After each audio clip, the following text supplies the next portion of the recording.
Salutations, respected viewers. This is George from Ireland. In this video, I'm going to be debating the motion this House believes that Kashmir belongs to India. So, I'll start off with the proposition, of course. Madam Chair, ladies and gentlemen of the House, Kashmir belongs to India. It's beyond doubt. Now, let me go through some of the few reasons why that is. First of all, it has been Indian territory since time immemorial. Second of all, at the partition of India, Kashmir opted for India. Third of all, the international community supports India on this issue. Fourth of all, India is obviously a far superior country to belong to than Pakistan. Just beats Pakistan out of sight by almost any metric. And last of all, because Pakistan has behaved so appallingly that it's whatever little merit there existed to their claim has surely been negated by Pakistan's monstrous misconduct. Right, so if we go through the chronicles of history, you can see in the annals that Jammu and Kashmir have been united with the Indian polity. Just about every Indian polity that's ever existed since recorded history has been around in India, and that's 4,500 years. Now, it's true there have been very brief episodes where it hasn't been fully united with India, but nonetheless, the broad sweep of history, Jammu and Kashmir is Indian, and that is beyond argument. It was ruled by the Sikhs for some time, part of their homeland. It was one of the Punjab hill states and things like that. But anyway, when it came to the partition of India, the Maharaja of Kashmir, Hari Singh, he chose to join India, and that's that. Pakistan had invaded. Now, he dithered a little bit, but he could do it at the last minute, and there's absolutely no question, even the Pakistanis don't dispute this, that he chose for his state to remain with India and not to join Pakistan. So the United Nations intervened, and they organised a ceasefire because of this unprovoked aggression by the fledgling Pakistan.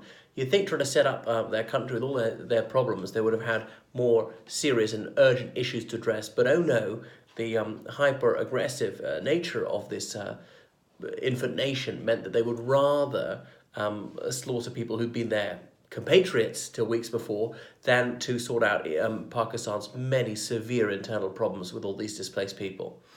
And since then, it wasn't too bad again. Obviously, there were a few wars, but until the late 80s, as the Afghan conflict wound down, many of the people, the Mujahids who'd been fighting in Afghanistan, they moved over to Jammu and Kashmir, and since then, Jammu and Kashmir has not known peace. And there's been this monstrous campaign of terrorism from these absolute foam-flecked, bloodthirsty fanatics who will stop at nothing to wrest Jammu and Kashmir from Mother India and abduct her, take her away to Pakistan. And that's why moderate Muslims have been murdered in their thousands, likewise Hindus and so on. And so it's really the worst form of bigotry, extreme cruelty by killing civilians just for their faith community, or just the many reasonable, decent Muslims who are happy to belong to India, or just apolitical, and they get killed too. So it's outright aggression by the Islamic Republic. And why is this going on? Well, partly the Pakistani top brass want to distract the masses from the country's own dysfunction and severe internal problems from the penury, which most people suffer from, the inefficiency, the innate corruption over there. The military-industrial complex lords it over the benighted denizens of Pakistan. He's obviously ripping them off and salting away staggering sums of money in Swiss bank accounts and so on.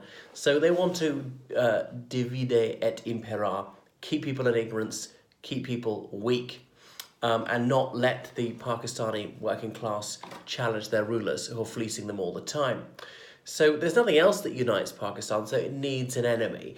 And the military and the inter-services intelligence, they need to justify their fat budgets and their opulent lifestyle by constantly fighting. And if Pakistan really did care about Jammu and Kashmir, they would not have given some of it Askai Chin to China. So clearly they've vitiated any claim they had by giving away that, and it wasn't even theirs to give. And this monstrous campaign of terrorism is financed through drug money.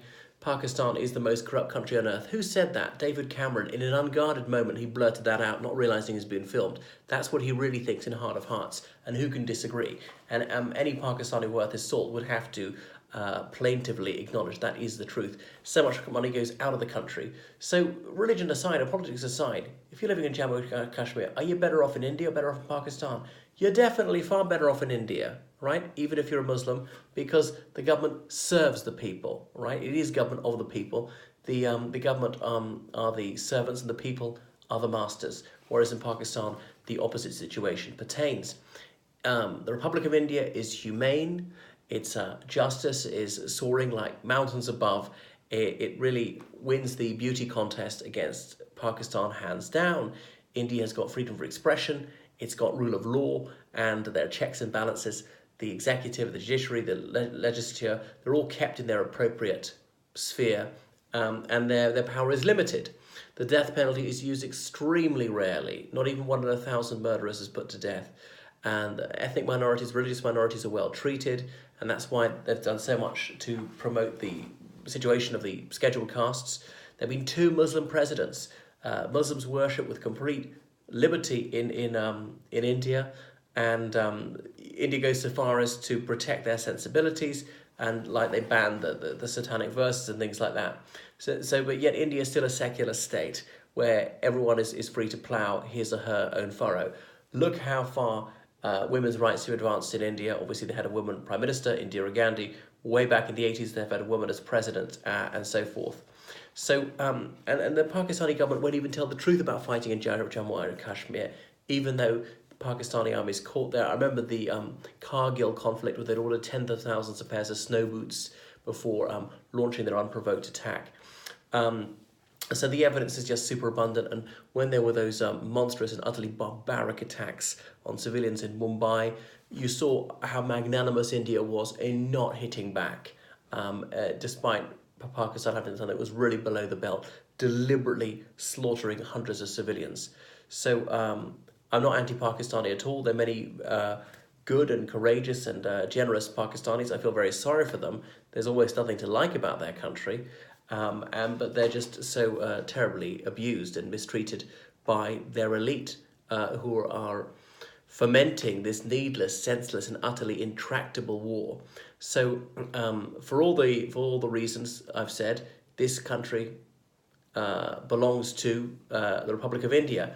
And okay, there's supposed to be a referendum on that, but that's only after the Pakistanis return the whole of the territory and withdraw, which they've never ever done. And since the UN said that, what's happened? So many moderate Muslims have been killed or forced to flee, likewise Hindus, which has changed the ethnic and religious composition of the state. Therefore, we can't hold a plebiscite as we would have on a 1947 basis. This country is part of India, and that's that. I rest my case. Well, now I'm going to be arguing the other side. So, Madam Chair, ladies and gentlemen of the House, Jammu and Kashmir definitely does not belong to India, and most certainly belongs to Pakistan.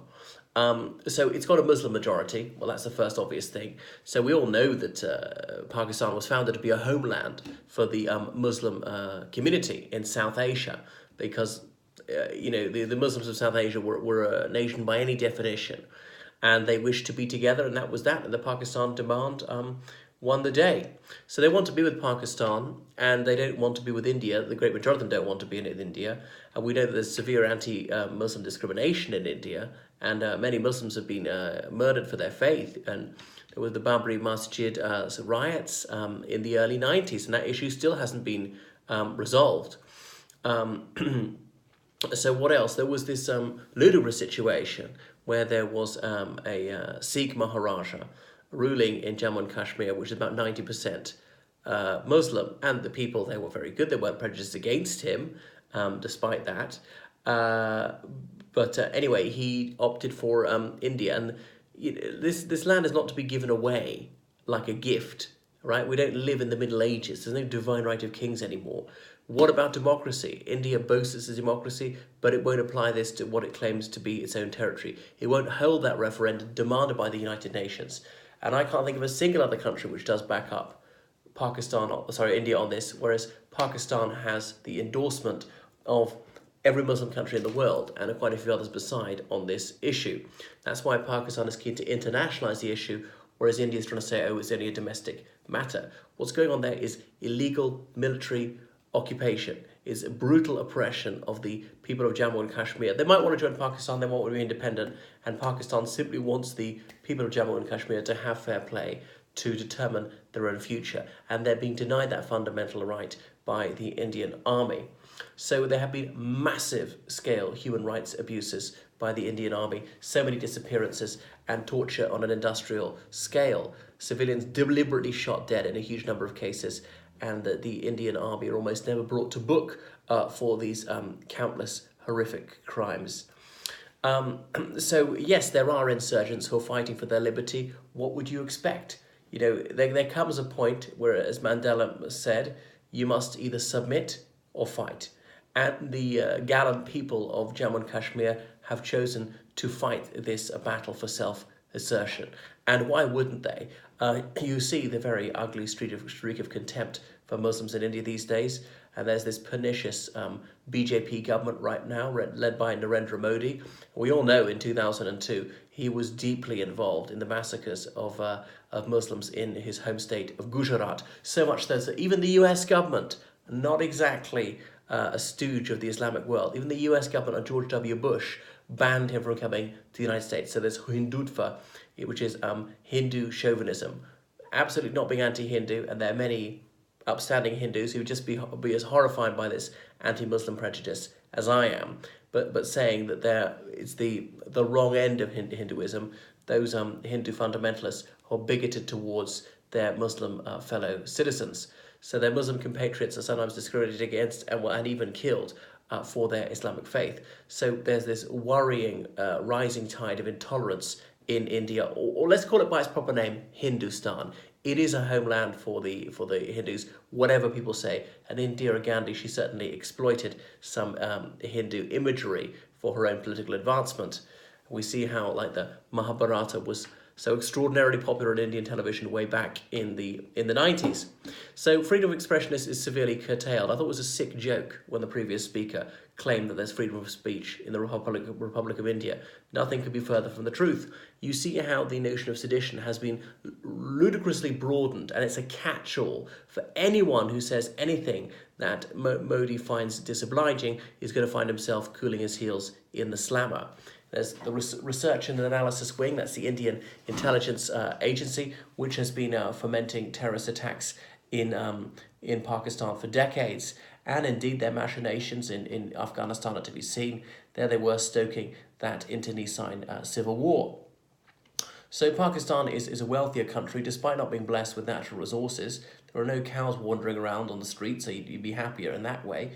Pakistan doesn't suffer, alcoholism, whereas India allows this. And in some Indian states, people aren't even allowed to eat what they want in terms of meat. So you see how there's Azad Kashmir, that zone of Jammu and Kashmir has been liberated from India and runs on a completely democratic basis. So yes, there is Islamic law in Pakistan, and that's the way a clear majority of people want it. Majority rules. So much for democracy if you don't accept that. So the people of Jammu and Kashmir could choose to be independent or could choose to completely integrate with Pakistan as they wish. They'd probably go for the latter because, fairly small, no access to the sea, not much in terms of natural resources. And, even though it was an unjust occupation, Pakistan was so merciful and so bent over backwards to be accommodating that it didn't cause any ructions. And yet there were these outright acts of aggression, this unprovoked attack on East Pakistan, turning into Bangladesh. Pakistan hasn't done anything against India. There was this shocking illegal invasion by the Indians way back in 1971. So saying, India, this has been part of our land for centuries.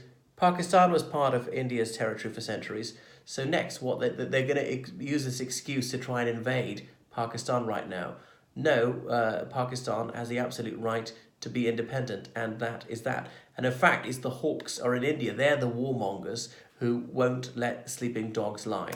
So the people of Jammu and Kashmir, they only rose up to fight for their freedom when they were so savagely oppressed in the late 80s that anyone with any sense of decency or self-respect was compelled to take up arms for liberation at that stage. And that's why it is really that the military-industrial complex in India is stoking this bloody conflict.